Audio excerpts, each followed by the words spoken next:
नमस्कार दोस्तों। आज हम 10वीं क्लास की सामाजिक विज्ञान की पुस्तक लोकतंत्र राजनीति के पहले पाठ सत्ता की साझेदारी के बारे में चर्चा करेंगे।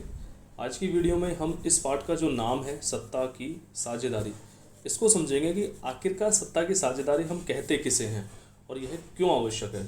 तो सत्ता की साझेदारी को हम इस प्रकार समझ सकते हैं कि सत्ता मतलब कोई राज्य या कोई ऐसा क्षेत्र जिस पर कोई शासन करता हो, और साझेदारी मतलब बंटवारा, कि जिस प्रकार से उस सत्ता या राज्य का बंटवारा वहाँ पर बहुत सारी संस्थाओं या समूहों के बीच में किया जाता है।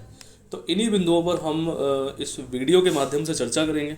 इस पाठ की शुरुआत हम बेल्जियम और श्रीलंका, इन दो लोकतांत्रिक देशों की कहानियों के साथ करेंगे, और इन दोनों देशों में जो घटनाएं घटी उनके द्वारा हम ये जानने की कोशिश करेंगे कि ये जो विभिन्न लोकतांत्रिक शासन पद्धतियाँ होती हैं उनकी सत्ता में बंटवारे की जो मांग उठती है उससे वे शासन पद्धतियाँ किस प्रकार निपटती हैं। और इसी के साथ हम इस पाठ के द्वारा ये भी जान पाएंगे कि आखिर लोकतंत्र में सत्ता के बंटवारे की जरूरत या आवश्यकता पड़ती क्यों है। अब सबसे पहले हम इन दोनों देशों की पृष्ठभूमि के बारे में जान लेते हैं। सबसे पहले हम बेल्जियम की बात कर लेते हैं। तो बेल्जियम यूरोप महाद्वीप का एक छोटा सा देश है, और यह क्षेत्रफल में हमारे हरियाणा यानी कि भारत का जो हरियाणा राज्य है उससे भी छोटा है। इसकी जो सीमाएं हैं वो यूरोप महाद्वीप के ही फ्रांस, नीदरलैंड, जर्मनी और लग्जमबर्ग देशों से लगी हुई है। इसकी आबादी 1 करोड़ से थोड़ी ज़्यादा है। मतलब हम दोबारा अगर हरियाणा से ही इसकी तुलना करें तो लगभग हरियाणा राज्य की आधी है। इस छोटे से देश के समाज की जो जातीय बुनावट है वो काफ़ी जटिल है। मतलब जो लोग यहाँ इस देश में रहते हैं वो विभिन्न जाति और भाषा समूहों वाले जो है लोगों से संबंधित हैं। अब ये जो देश है ये 3 मुख्य भागों या 3 मुख्य क्षेत्रों में बटा हुआ है, जिसमें पहला यहाँ का है फ्लेमिश इलाका, जहाँ पर इस देश की कुल आबादी का लगभग 59% जो भाग है वो निवास करता है। और ये जो 59% वाले जो लोग हैं ये मुख्यतः डच भाषा बोलते हैं। दूसरा क्षेत्र वेलोनिया है, और यहाँ पर बेल्जियम की आबादी का लगभग 40% हिस्सा रहता है, और यहाँ पर रहने वाले लोगों के द्वारा मुख्य रूप से फ्रेंच भाषा बोली जाती है। अब 59% तो हमारे डच भाषा बोलने वाले हो गए, 40% जो हमारे हो गए वो फ्रेंच भाषा बोलने वाले हो गए। अब बचे 1% लोग, तो वो जो 1% लोग हैं वे जर्मन भाषा बोलते हैं। तीसरा क्षेत्र यहाँ बेल्जियम की राजधानी ब्रुसेल्स का है, और यहाँ पर रहने वाले लगभग 80% लोग फ्रेंच भाषा बोलते हैं, और बाकी बचे 20% लोग डच भाषा। अब यहाँ पर जो फ्रेंच भाषा बोलने वाले लोग रहते हैं वो डच भाषा बोलने वाले लोगों से काफ़ी समय पहले से शिक्षित और आर्थिक रूप से मजबूत हैं, और अब भी वे डच भाषा बोलने वाले लोगों के मुकाबले काफ़ी समृद्ध और ताकतवर हैं। जबकि डच भाषा बोलने वाले लोगों को ये जो मौका था वो काफ़ी समय बाद मिल पाया था, और इसी बात को लेकर यहाँ के डच भाषा बोलने वाले लोगों में काफ़ी ज़्यादा नाराज़गी थी, जिसके चलते 1950 और 1960 के दशक में डच और फ्रेंच भाषा बोलने वालों लोगों के बीच जो तनाव था वो काफ़ी ज़्यादा बढ़ गया। अब हम देख सकते हैं कि ये एक अलग ही प्रकार की या विशेष प्रकार की समस्या थी, क्योंकि डच भाषा बोलने वाले जो लोग थे वो संख्या के हिसाब से फ्रेंच भाषा बोलने वाले लोगों से तो ज़्यादा थे, लेकिन धन और समृद्धि के मामले में वे कमज़ोर और अल्पमत में थे।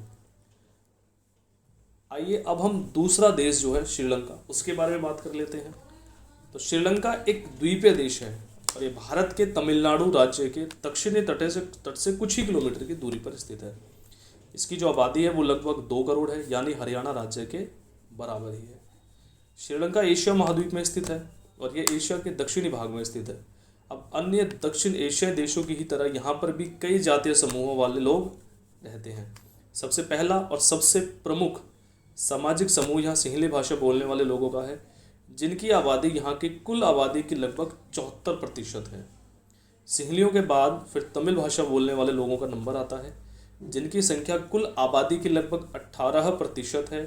अब इन तमिल भाषी लोगों में भी 2 समूह हैं, जिनमें एक तो श्रीलंकाई मूल के तमिल हैं जिनकी संख्या लगभग 13% है, और उसके बाद भारतीय मूल के तमिल आते हैं। अब ये जो भारतीय मूल के तमिल हैं ये अंग्रेज़ों के शासनकाल के दौरान बागानों में काम करने के लिए भारत से ले जाए गए जो भारत के नागरिक थे उनकी ही संतानें हैं। अब इस पेज पर अगर हम नज़र डालेंगे तो भारत में नक्शे पर, मतलब हम जो इस पेज पर जो भारत का नक्शा दिया हुआ है अगर उस पर नज़र डालेंगे तो हमें पता चलेगा कि तमिल लोग मुख्य रूप से श्रीलंका के उत्तर और पूर्वी क्षेत्र में रहते हैं। अधिकतर सिंहली भाषा बोलने वाले लोग जो है वो बौद्ध धर्म से संबंध रखते हैं, जबकि तमिल भाषा बोलने वाले लोगों में कुछ हिंदू हैं और कुछ मुसलमान भी हैं। इन तीनों धर्मों के अलावा एक चौथा धर्म ईसाई धर्म के लोग भी श्रीलंका में रहते हैं। इसकी आबादी कुल जनसंख्या की लगभग, जो ईसाई धर्म वाले लोग हैं तो इनकी जो आबादी है वो कुल जनसंख्या की लगभग 7% है। और ये ईसाई लोग तमिल और सिंहली दोनों भाषाएं बोलते हैं। अब ये तो बात हो गई इन देशों की भौगोलिक संरचना और पृष्ठभूमि के बारे में। अब हम इन दोनों ही देशों श्रीलंका और बेल्जियम में वहाँ की सामाजिक और जातीय समूहों की जो विषमता थी उसके कारण यहाँ पर जो घटनाएं घटी उसके बारे में जान लेते हैं। तो अब इस पार्ट की जो नेक्स्ट हेडिंग है श्रीलंका में बहुसंख्यकवाद, तो हम उसको देख लेते हैं। तो सबसे पहले हम बहुसंख्यकवाद जो शब्द है उसका अर्थ समझ लेते हैं।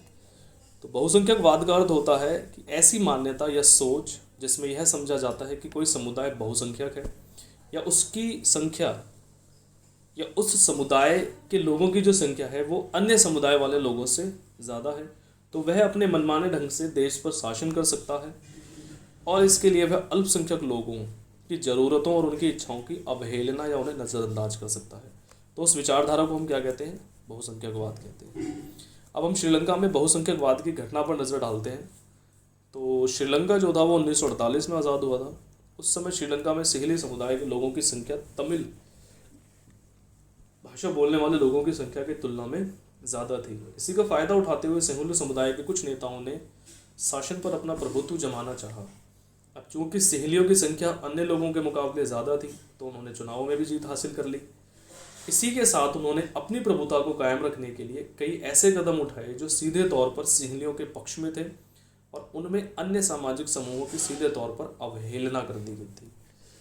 जैसे हम पहला देख लेते हैं कदम, उन्होंने क्या ऐसा काम किया था। तो 1956 में एक ऐसा कानून आया जिसमें सिंहली भाषा को एकमात्र राजभाषा घोषित कर दिया गया। उसके बाद दूसरे नंबर पर हम देखेंगे तो उसमें सिंहलियों ने क्या किया कि विश्वविद्यालयों और सरकारी नौकरियों में भी सिंहली भाषा बोलने वाले लोगों को प्राथमिकता देने की नीति लागू कर दी। यानी कि अब सिंहली समुदाय वालों को पहले एडमिशन और नौकरियां मिलेंगी। अब इन सब के अलावा जब वहाँ नए संविधान का निर्माण किया गया तो उसमें भी यह प्रावधान किया गया कि सरकार बौद्ध धर्म मानने वाले लोगों के मतों को अधिक संरक्षण और बढ़ावा देगी। अब एक एक करके आए इन सभी सरकारी फैसलों ने श्रीलंकाई तमिलों के अंदर नाराजगी और उनके उस समय वहाँ की सरकार के प्रति बेगानेपन को बढ़ा दिया। उन्हें यह लगने लगा कि सिंहलियों की भी सभी राजनीतिक पार्टियां उनकी भाषा और संस्कृति को लेकर असंवेदनशील है, यानी कि वे केवल उनकी अवहेलना करने के अलावा और उनके लिए कुछ करना ही नहीं चाह रहे हैं। उनको सीधे तौर पर लगने लगा कि सरकार उनको उनके राजनीतिक अधिकारों से वंचित कर रही है। अब इन सब बातों का परिणाम ये हुआ कि तमिल और सिंहली भाषा वाले समुदायों के संबंध क्या है, बिगड़ते चले गए। इसके बाद श्रीलंकाई तमिलों ने अपनी राजनीतिक पार्टियां बनाई और तमिलों और जो तमिल भाषा थी उनकी उसको राजभाषा बनाने, क्षेत्रीय स्वायत्तता हासिल करने और शिक्षा और रोजगार में समान अवसर की मांग को लेकर संघर्ष किया। 1980 के दशक तक उत्तर पूर्वी श्रीलंका में स्वतंत्र तमिल इलम या सरकार बनाने की जो मांग थी उसको लेकर अनेक राजनीतिक संगठनों का निर्माण हो चुका था। अब तमिल इलम मतलब होता है, इलम एक तमिल भाषा का वर्ड है जिसका मतलब होता है सरकार। श्रीलंका में इन दोनों प्रमुख समुदायों के बीच टकराव ने गृह युद्ध का रूप धारण कर लिया था, जिसके कारण वहां पर हजारों लोग मारे गए और बहुत सारे परिवार ऐसे थे जिन्हें श्रीलंका छोड़कर किसी अन्य देश में शरण लेनी पड़ी और उससे कहीं ज़्यादा लोगों के श्रीलंका में काम धंधे जो थे वो चौपट हो गए थे। तो कहीं जाकर फिर 2009 में जो ये गृह युद्ध वहाँ पर चढ़ा था उसका अंत हो पाया था। अब जरा हम ये गृह युद्ध के बारे में भी जान लेते हैं कि आखिरकार गृह युद्ध होता क्या है। तो गृह युद्ध एक ऐसी स्थिति होती है जिसमें किसी देश में सरकार के जो विरोधी समूह हैं या सरकार को जो नापसंद करने वाले जो समूह हैं उनका सरकार के खिलाफ जो संघर्ष चल रहा है वो ऐसा हिंसक रूप धारण कर ले कि वो युद्ध के जैसा लगे तो उस स्थिति को हम क्या कहते हैं, गृह युद्ध कहते हैं।